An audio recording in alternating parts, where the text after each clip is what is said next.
Malam hari di tanggal 21 September tahun 2020, kantor polisi kota Lecce, Italia menerima belasan panggilan telepon darurat dari warga yang menghuni sebuah kompleks apartemen yang sama, di mana mereka melaporkan telah mendengar suara keributan dan teriakan minta tolong dari rumah salah satu tetangga. Namun saat polisi tiba di lokasi, semuanya sudah terlambat. Orang yang dimaksud ternyata sudah meninggal secara mengenaskan, bersama dengan tunangannya yang akan dia nikahi beberapa bulan kemudian.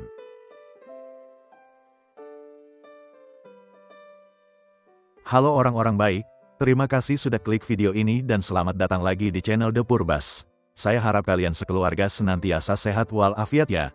Semoga rezeki kalian berlimpah, dan semoga semua urusan kalian berjalan lancar. Kalau ada di antara kalian yang saat ini sedang sakit, saya doakan semoga cepat sembuh agar bisa segera beraktivitas kembali.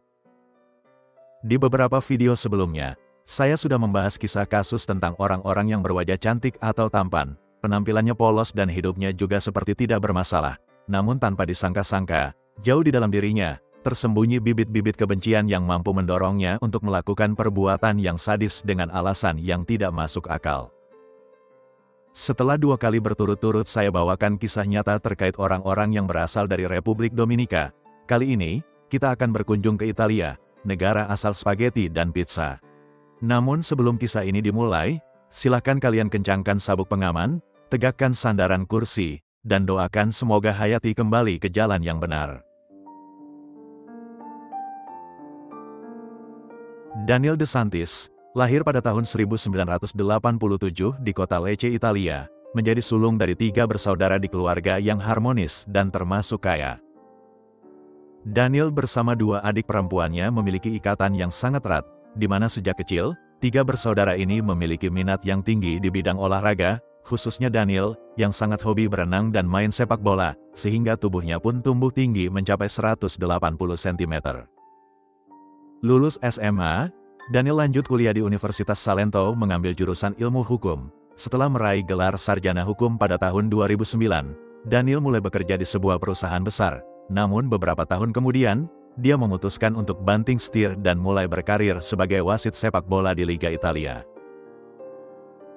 Daniel memulai profesi barunya ini dengan menjadi asisten wasit. Barulah pada tahun 2017, di usia 30 tahun, dia mendapatkan kesempatan untuk debut menjadi wasit ofisial keempat di Liga Italia Serie C. Berkat kerja kerasnya, setahun kemudian Daniel berhasil mendapatkan posisi sebagai salah satu wasit utama yang memimpin pertandingan-pertandingan di Serie C dan Serie B Liga Italia. Tercatat tak kurang dari 130 pertandingan telah dijalani Daniel sebagai wasit. Dia dikenal orang-orang karena penampilannya yang karismatik, wajahnya tampan dan postur tubuhnya juga atletis. Dengan tinggi badan di atas rata-rata, kehadirannya di lapangan hijau bisa dengan mudah dikenali. Profesinya ini membuat Daniel bisa menghasilkan pendapatan yang tinggi, gajinya sangat lebih dari cukup untuk ukuran pria muda lajang di awal usia 30-an. Daniel bisa membeli sebuah unit apartemen dengan uang tabungannya sendiri, dan dia masih terus menabung untuk mempersiapkan masa depannya, yaitu menikah dan berkeluarga. Di luar dunia profesionalnya, Daniel memiliki kehidupan pribadi yang sangat menyenangkan. Setelah beberapa kali menjalani hubungan dengan beberapa wanita, pada tahun 2019, pria 32 tahun ini menambatkan hatinya kepada seorang gadis yang bernama Eleonora Manta. Untuk selanjutnya, Eleonora Manta akan kita panggil dengan nama Nora. Di antara Daniel dan Nora terpaut usia 3 tahun. Nora lahir pada tahun 1990 di kota Milan, Italia, menjadi bungsu dengan 2 kakak laki-laki kembar. Nora kecil menjalani kehidupan yang bahagia di tengah keluarga yang cukup harmonis. Namun sayangnya, keharmonisan itu berakhir saat Nora mulai duduk di bangku sekolah, di mana orang tuanya memutuskan untuk bercerai. Sejak saat itu, ayah Nora pergi meninggalkan mereka dan tidak pernah lagi terlibat dalam hidup Nora serta kakak-kakaknya. Kondisi ini membuat ibu Nora harus berjuang sendirian. Namun demikian, bisa dikatakan dia berhasil mengurus dan mencukupi kebutuhan 3 anaknya walaupun tanpa bantuan dari seorang pria. Nora tumbuh besar dengan minat pada seni tari dan olahraga. Lompat ke tahun 2019, Nora yang berusia 29 tahun, bertemu dengan Daniel di sebuah pesta yang diadakan teman bersama mereka. Perkenalan itu berkembang menjadi ketertarikan antara satu sama lain. karena Daniel dan Nora ternyata sama-sama memiliki minat di bidang olahraga, khususnya sepak bola.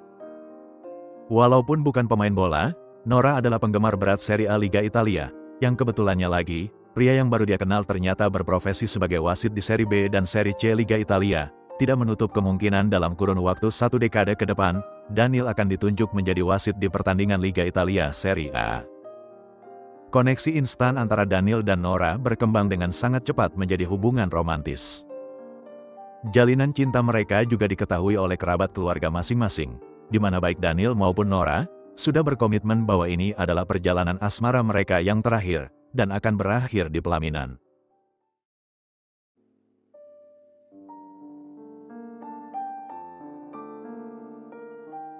Teman-teman dan keluarga menggambarkan Daniel dan Nora sebagai pasangan yang serasi dan harmonis. Keduanya memiliki wajah yang cantik dan tampan, secara finansial sudah berkecukupan, dan jelas terlihat kalau keduanya sangat tergila-gila terhadap satu sama lain. Intinya, mereka adalah pasangan kekasih yang sempurna. Mereka juga tidak pernah terlihat bertengkar atau bahkan berdebat. Sebagai info, walaupun saat itu dia sudah bekerja dan memiliki penghasilan yang besar, Nora masih tercatat sebagai mahasiswa tahun terakhir di jurusan Ilmu Hukum dan Hubungan Internasional.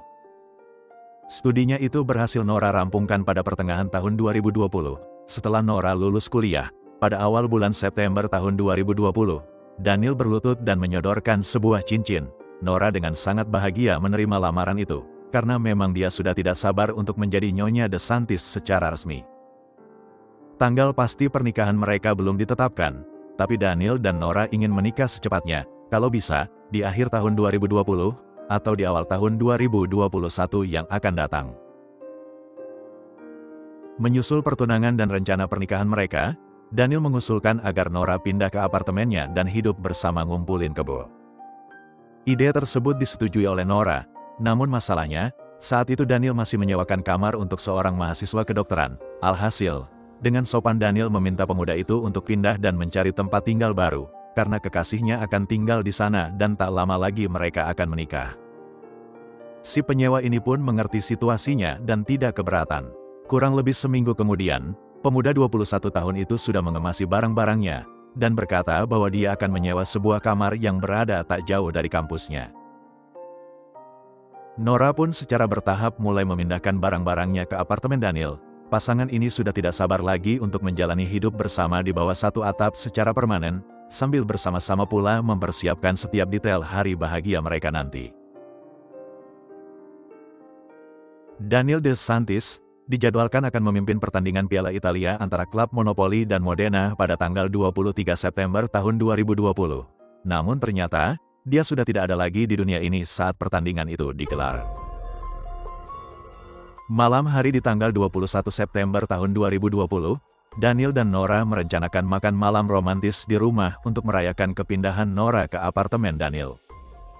Sekitar jam 9 malam lewat 45 menit, ketenangan di kompleks apartemen itu pecah karena teriakan minta tolong seorang wanita dari arah unit apartemen Daniel. Suara itu terus terdengar selama kurang lebih 10 menit. Banyak tetangga yang mendengar keributan itu, namun sayangnya, tak satu pun dari mereka yang berani membuka pintu dan mencari tahu apa yang terjadi. Alih-alih, para tetangga ini menelpon layanan darurat kota Lecce dan melaporkan insiden tersebut. Pada jam 10 malam, seorang anak laki-laki berusia 12 tahun yang sedang membawa anjingnya jalan-jalan, mendengar suara wanita menangis dari arah unit apartemen Daniel saat dia berjalan memasuki gedung apartemen, tapi bocah ini sama sekali tidak mengerti apa yang terjadi dan apa yang harus dia lakukan. Hingga kemudian, dia berpapasan dengan seorang pemuda yang berlari keluar dari gedung apartemen. Pemuda itu sempat berhenti sebentar dan menatap bocah tersebut sambil memegang sebilah pisau penuh darah di tangannya. Sejenak kemudian, pemuda itu lanjut lagi berlari menjauhi apartemen. Beberapa menit kemudian, polisi dan ambulans datang, mendapati penghuni unit apartemen yang dimaksud sudah terkapar di lantai berlumuran darah. Tak ada satupun yang bisa mereka lakukan untuk menyelamatkan mereka. Para korban yang dimaksud di sini tak lain tak bukan adalah pasangan kekasih, Daniel De Santis dan Eleonora Manta. Daniel ditemukan dalam posisi telentang di tangga, di atas genangan darahnya sendiri. Pintu unit apartemen Daniel dalam kondisi terbuka lebar, Ketika polisi dan para medis masuk, mereka langsung menemukan mayat Nora tertelungkup di depan pintu. Pakaian dan rambutnya basah kuyup berlumuran darah. Daniel dan Nora dinyatakan sudah meninggal di tempat, sementara penyebab kematian mereka ditetapkan karena kehabisan darah akibat luka tusuk mematikan yang mereka terima. Pemeriksaan forensik menetapkan bahwa di tubuh Daniel terdapat 38 luka tusuk, sedangkan di tubuh Nora ditemukan ada 37 luka tusuk. Pembunuhan yang sangat brutal dan ekstrim ini memunculkan pertanyaan, siapa orang yang memiliki dendam sebegitu besar, sampai-sampai mampu melakukan aksi sesadis ini? Apakah si pelaku sejak awal memang menargetkan pasangan muda yang bahagia ini?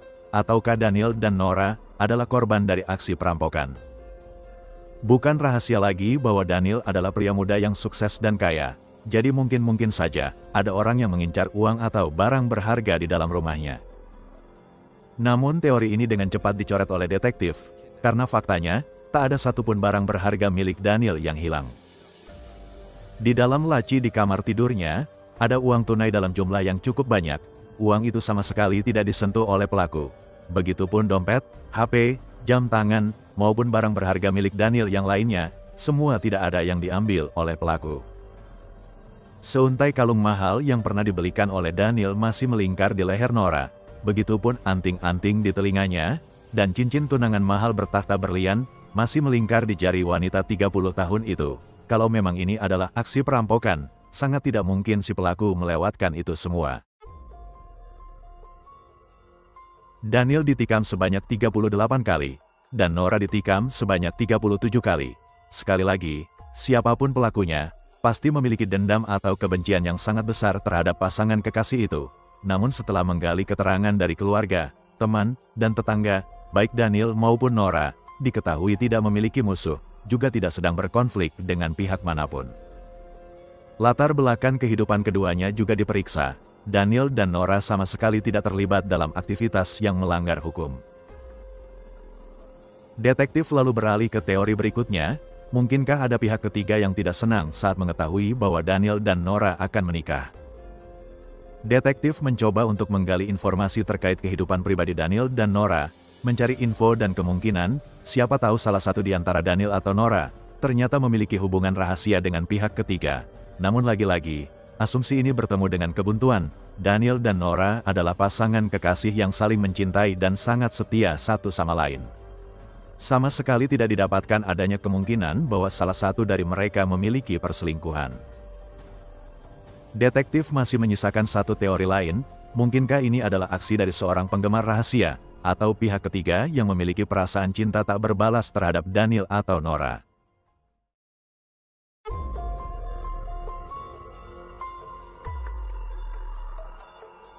Daniel dan Nora ditemukan tewas dengan cara yang mengenaskan. Kondisi TKP penuh bercak darah mulai dari dalam apartemen Daniel hingga ke tangga. Meskipun kondisi di dalam apartemen sangat berantakan, ahli forensik tidak berhasil menemukan satupun sidik jari pelaku.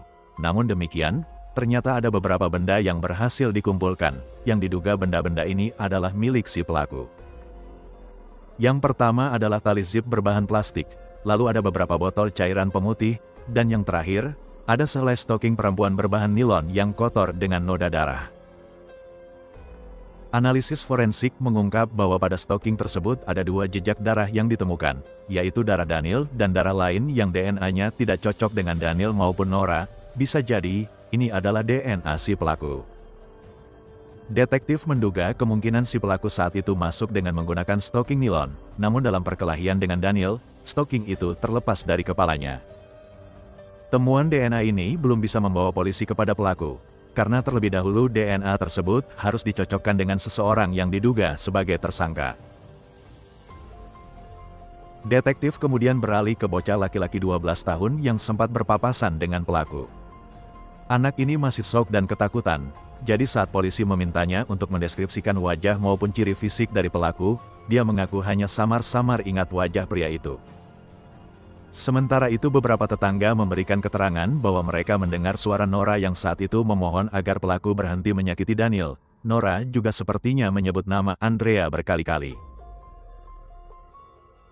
Detektif pun segera mencari satu persatu pria yang bernama Andrea yang terkait dengan Daniel dan Nora, hingga muncullah 3 nama. Andrea yang pertama adalah Andrea Formati, teman Nora, namun pria ini tinggal di kota lain dan hanya terhubung dengan Nora melalui media sosial. Andrea Formati sangat terkejut saat polisi menghubunginya, dia malah belum tahu kalau Nora ternyata sudah meninggal. Terkait alibinya di malam kejadian, Andrea Formati mengaku bahwa dia sedang dalam perjalanan bisnis ke kota Roma. Alibinya itu bisa dibuktikan dengan rekaman kamera CCTV hotel tempat dia menginap di Roma, dan diperkuat juga dengan keterangan beberapa orang. Nama kedua yang diperiksa polisi adalah Andrea Martinelli, teman Daniel sejak masa kuliah. Pemeriksaan terhadap HP Daniel menunjukkan bahwa Andrea Martinelli menghubungi Daniel 3 jam sebelum insiden pembunuhan. Jadi detektif curiga mungkin saja Andrea Martinelli memiliki perasaan khusus terhadap Daniel sejak dulu. Lagi-lagi, Andrea kedua ini memiliki alibi yang kuat dan bisa diverifikasi oleh beberapa orang. Masih ada satu nama lagi yang diperiksa oleh polisi, yaitu seorang pria 37 tahun bernama Andrea Rodeo. Pria ini mengaku bahwa dia ada di rumah pada malam hari di tanggal 21 September tahun 2020. Namun alibinya itu tidak bisa dia buktikan dan tidak bisa diverifikasi oleh pihak lain. Detektif sempat mendudukannya sebagai tersangka, namun pemeriksaan DNA di kemudian hari membuktikan bahwa DNA di stocking yang ditemukan di TKP tidak cocok dengan DNA Andrea Rodeo. Bocah laki-laki berusia 12 tahun yang menjadi saksi kunci satu-satunya juga menyatakan bahwa Andrea Rodeo bukanlah pria yang dia lihat di malam itu, karena si pelaku memiliki tubuh yang lebih kecil dan lebih kurus daripada Andrea Rodeo. Sampai di sini, investigasi polisi sempat mengalami kebuntuan. Detektif dan petugas forensik berusaha sangat keras untuk mencari petunjuk, namun mereka masih jauh dari pelaku. Selama 1 minggu mereka membuang-buang waktu untuk mencari dan menginterogasi seseorang yang bernama Andrea, yang ternyata tak satu pun dari Andrea ini yang berpotensi menjadi tersangka. Detektif pun akhirnya memutuskan untuk kembali lagi ke TKP, melakukan pemeriksaan ulang di sana untuk melihat siapa tahu ada petunjuk yang terlewatkan. Detektif juga mewawancarai lagi beberapa tetangga yang mendengar suara keributan di malam itu. Insting detektif ternyata benar, kali ini mereka berhasil membuat terobosan penting dalam investigasi.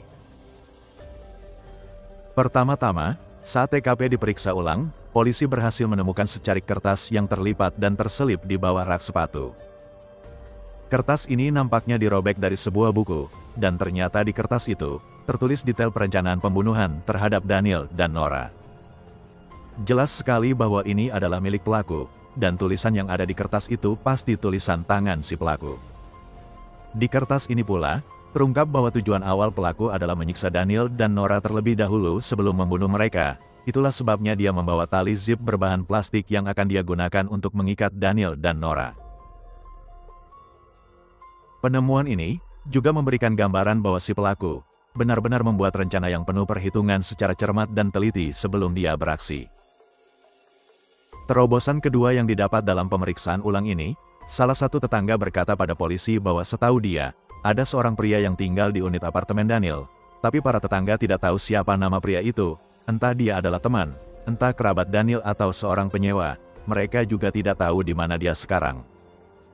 Berdasarkan informasi ini, detektif memeriksa lagi handphone milik Daniel, di mana mereka menemukan histori komunikasi antara Daniel dengan seseorang yang bernama Antonio DeMarco. Pria ini tak lain adalah pemuda 21 tahun mahasiswa kedokteran, yang pernah menyewa kamar di unit apartemen Daniel sebelum Nora pindah ke sana.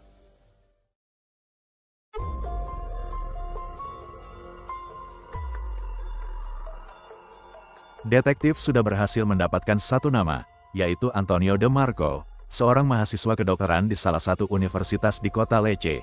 Namun detektif tidak bisa menemukan alamat tempat tinggal Antonio yang baru. Alhasil, mereka meminta alamat tempat tinggal orang tua Antonio dari pihak universitas. Saat mendatangi alamat tersebut, detektif bertemu dengan ibu Antonio, yang kemudian memberikan alamat tempat tinggal putranya. Detektif pun mendatangi alamat tersebut, ternyata, tempat tinggal Antonio yang sekarang hanya berjarak 3 blok dari rumah Daniel. Unit apartemen ini dihuni oleh Antonio bersama 2 rekan mahasiswa kedokteran lain. Pada tanggal 28 September tahun 2020, seminggu setelah peristiwa tragis yang menimpa Daniel dan Nora, Antonio DeMarco berhasil diringkus di sebuah toko komik tak jauh dari kampusnya. Kalimat pertama yang keluar dari mulut Antonio saat polisi menangkapnya adalah, "Mengapa kalian lama sekali menangkapku?" Antonio menampilkan ekspresi dan sikap yang luar biasa tenang, seolah-olah dia sudah tahu, cepat atau lambat, polisi akan menemukannya. Antonio juga tidak melakukan perlawanan sama sekali dan tidak mencoba untuk melarikan diri. Dari toko komik tersebut, Antonio digiring ke kantor polisi dan ditempatkan di ruang interogasi, di mana dia langsung mengakui kejahatannya yang telah menghabisi nyawa Daniel DeSantis dan Nora. Saat ditanya mengapa dia membunuh dua orang itu, Antonio menjawab bahwa dia tidak tahan melihat mereka bahagia.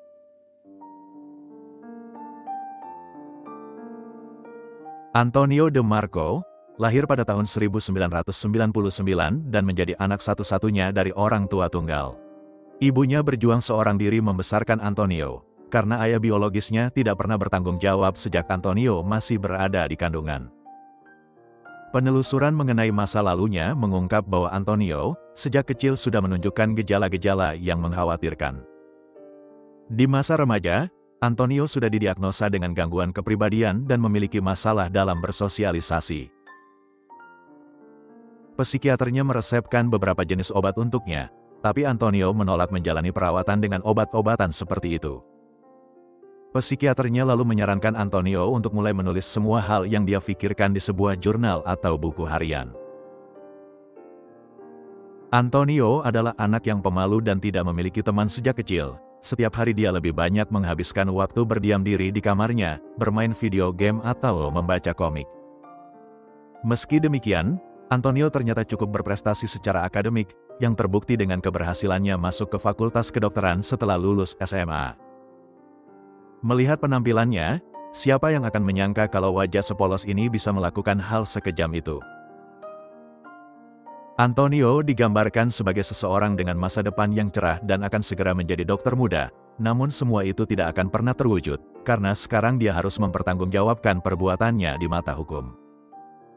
Di awal masa kuliah, Antonio masih tinggal bersama ibunya, sampai kemudian dia menemukan sebuah iklan kamar yang disewakan. Harganya cukup murah dan lokasinya sangat dekat dengan kampus. Kamar yang disewakan ini adalah kamar di unit apartemen milik Daniel DeSantis.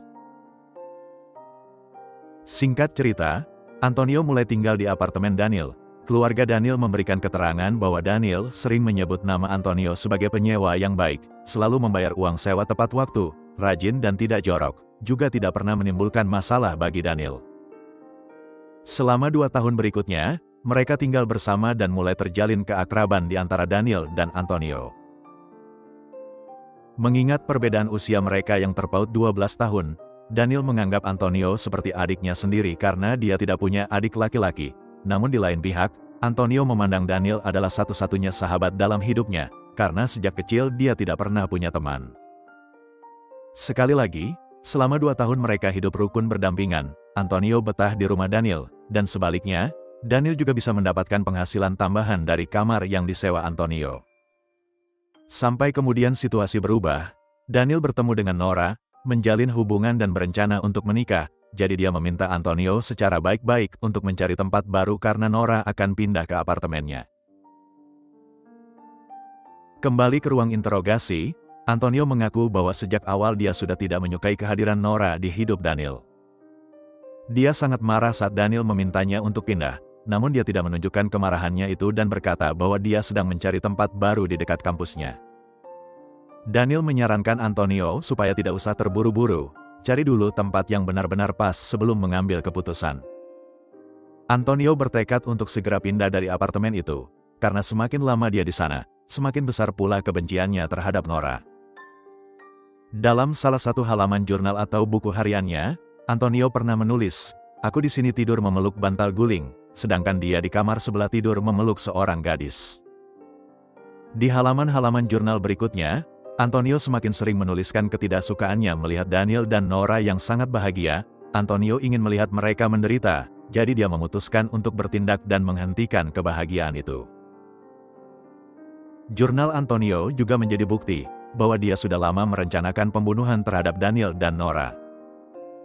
Pertama-tama sebelum pindah, dia membuat kunci duplikat pintu apartemen tanpa sepengetahuan Daniel. Dia juga menyusun rute perjalanan dari tempat tinggalnya ke apartemen Daniel, di mana dia sangat mengenal lingkungan tersebut, jadi Antonio bisa dengan leluasa bolak-balik tanpa terpantau kamera CCTV manapun. Setelah merasa kalau rencananya sudah matang, Antonio pun beraksi pada tanggal 21 September tahun 2020.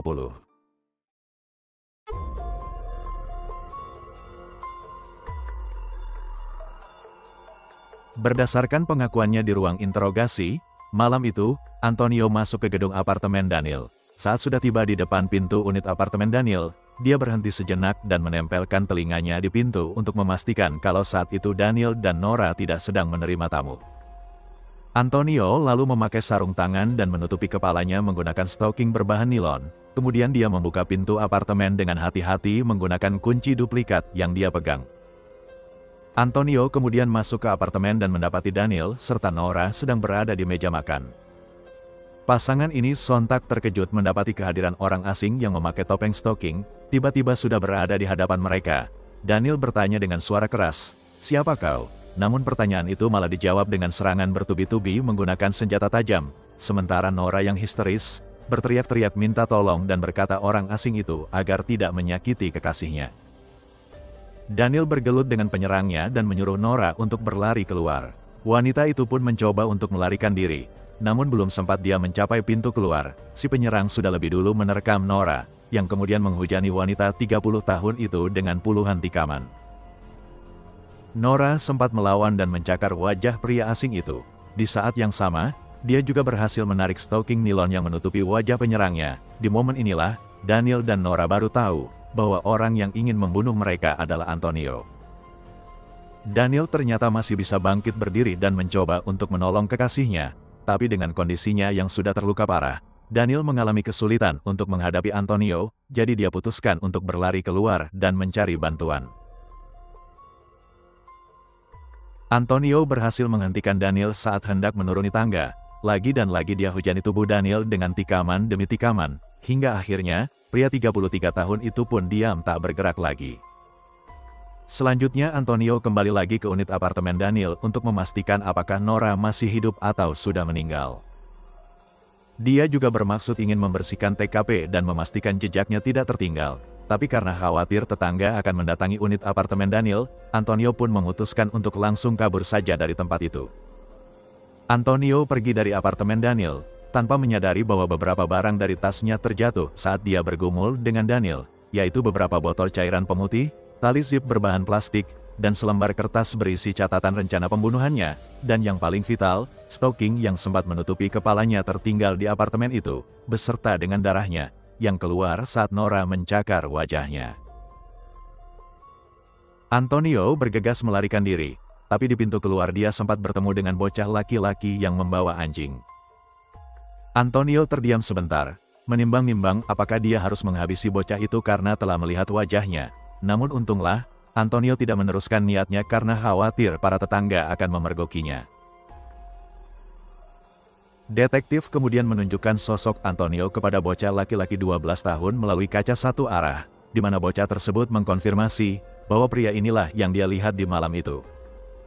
Selanjutnya hasil pemeriksaan DNA mengungkap bahwa DNA Antonio cocok dengan DNA pelaku yang tertinggal di stoking. Tulisan di kertas yang ditemukan di TKP juga cocok dengan tulisan tangan Antonio.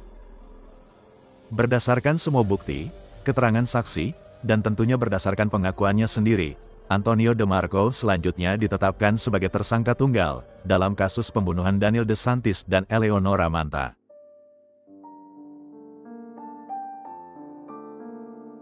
Sebelum persidangannya dimulai, hakim memerintahkan Antonio untuk menjalani pemeriksaan kesehatan jiwa. Psikiater yang melakukan evaluasi memberikan penilaian bahwa Antonio sepenuhnya sadar saat melakukan kejahatannya. Antonio paham bahwa perbuatannya salah dan akan mendatangkan konsekuensi serius.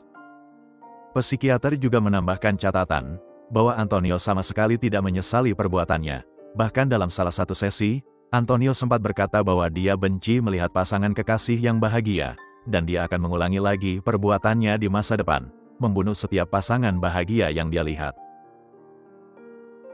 Pada tanggal 7 Juni tahun 2021, Antonio DeMarco ditetapkan bersalah atas 2 pembunuhan berencana. Hakim Pengadilan Kota Lecce selanjutnya menjatuhkan vonis hukuman penjara seumur hidup bagi Antonio, tanpa ada kemungkinan untuk mendapatkan pembebasan bersyarat.